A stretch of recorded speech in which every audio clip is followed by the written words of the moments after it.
we're here in D.C., but really we're in Virginia and Maryland as well. And this wouldn't be BlogPotomac without the Washington Post. So we are just absolutely thrilled to have here today Dan Beyers, who's the local business editor of the Washington Post. He's been with the Post since 2000. He used to be the technology editor. Oh, and the fun fact about Dan, you can't tell today because he wore his jacket at the time, is he's happiest on a soccer field.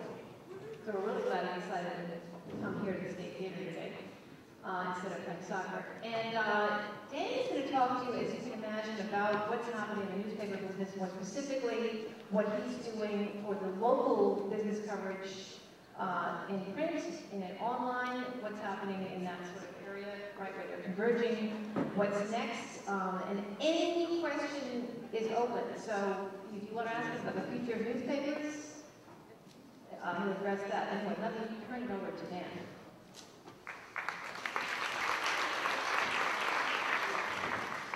Thank you, Debbie, and I don't know who wrote this. And I'm really honored to be here. I don't really feel qualified to talk about how I'm interesting, rich, very high. I like words on paper. So I thought that maybe I talk about what some thoughts from a real expert. And we had Steve Ballmer over at the office the other day for an interview. Some of you might have seen it. We had excerpts in the newspaper, although I'm sure most of you probably saw it on YouTube. But let me just read you one of the things that Steve said. We asked him, what was his outlook for the future of media? And this is what Steve said. He said, in the next 10 years, the whole world of media, communications, and advertising, that's all of us, right, are going to be turned upside down, my opinion. Here are the premises I have. Number one, there will be no media consumption left in 10 years that is not delivered over an IP network. There will be no newspapers, no magazines that are delivered in paper form. Everything gets delivered in electronic form. Wow, I'm a newspaper guy, right? This is what I live for. But I'm really not worried, right? Because Washington's a museum town. And I fully expect to be an exhibit one day.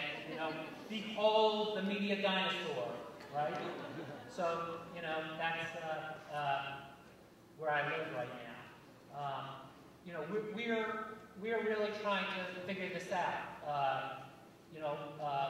We have a really inspired leadership. Don Graham, son of Catherine Graham, lives and breathes social media right now. He's a BlackBerry fiend. He's on Facebook. In fact, we just had lunch for our summer interns.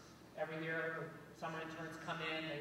They come from the Ivy Leagues. They come from other newspapers. We have a big luncheon for him. Don Graham always comes to the lunch. We talk about the tradition of the Washington Post.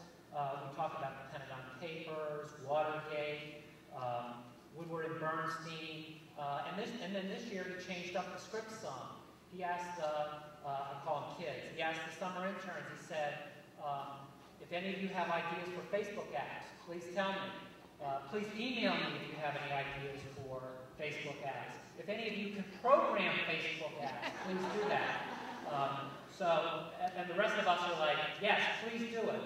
So we're reaching out to the young people, we're reaching out to old dinosaurs like myself to try to figure it out.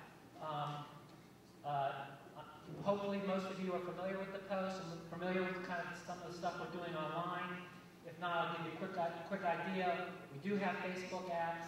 We do have widgets. We are trying to develop content for mobile phones. We've got 60 blogs or so. They run the gamut. We've got weather, rock music, shopping, religion, TV, food, obituaries, an obituary blog, technology blogs. We have 17 political blogs. So, we're trying something about blogging. My blog is a local business blog. It's the Wash Biz blog. And really, it's part of kind of, little kind of rump strategy I have for local business at the Washington Post. I sort of see kind of my strategy as kind of three things. One is sticking to my knitting, right? Good content, good stories, people will find it. It doesn't really matter where it lives, how it's built. If we break news, you'll find it. That's job one. But beyond that, I really believe that we need a new model of audience engagement. So I'm really trying to find ways to engage audiences in ways that is not just writing a story, having you read it, and maybe sending a letter to the editor. And it's more than just email. We recently put out the Post 200, which is kind of our annual guide to the 200 largest companies in Washington. We didn't just publish the guide like we've done in the past. We held a big public event. We invited people to come in and talk with us and kind of celebrate, honor the Post 200 companies. We have created individual web pages for each of the companies, and we're in the process of sort of building those out. And one day I can sort of envision each company's page being sort of a little social network hub for those companies, something that people could come to and kind of be a one-stop shop for everything about Lockheed or Marriott or just any company. And then thirdly, I like to think of what we're doing as a newspaper. The online content we're creating is really just one big database. And how can we unleash all this data to you guys to just do it as you wish, to just be our messenger, pass our stories around, pass our rich archives around.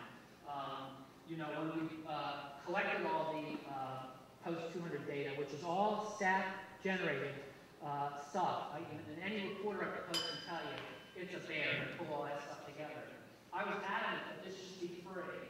You guys can just download it onto spreadsheets, use it as cold call lists, whatever you want to do.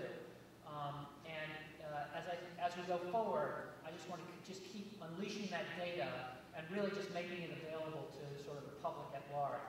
I don't really see that it's a proprietary thing on our part. Our proprietary thing is sort of informing the world. That's our mission. That's what we want to do. So that's just kind of a quick, brief overview. Hit me with some questions. If I can't answer them, I'm going to drag Kim Hart, one of our staff writers, down here and have her answer, or else we'll interview ourselves. So whatever works best for you guys.